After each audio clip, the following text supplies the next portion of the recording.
Denis Labouret, je suis maître de conférence HDR, émérite à Sorbonne Université.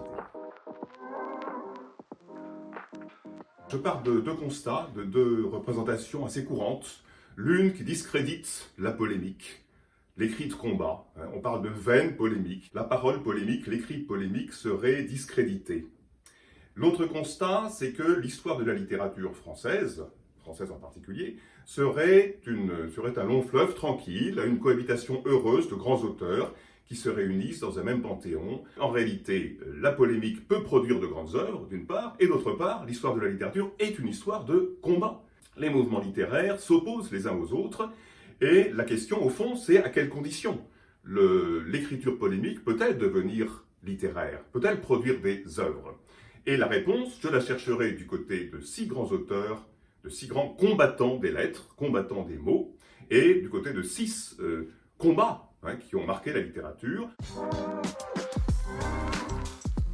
Nous commencerons par les provinciales de Pascal, ensuite Voltaire et ses célèbres combats contre Jean-Jacques Rousseau. Et Voltaire est un peu un modèle du satiriste, de l'ironiste. Ensuite nous en viendrons à la fin du XIXe siècle, avec la querelle autour du naturalisme et le combat de Léon Bloy, pamphlétaire s'il en fut, contre Zola et les naturalistes.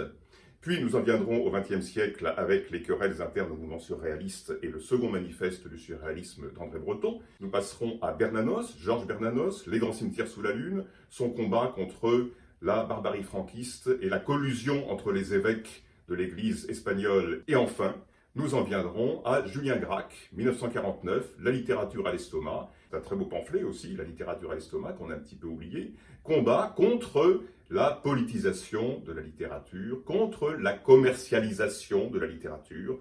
D'un côté, l'engagement sartrien, de l'autre, la course aux prix littéraires, surtout au mois de novembre, saison des prix littéraires.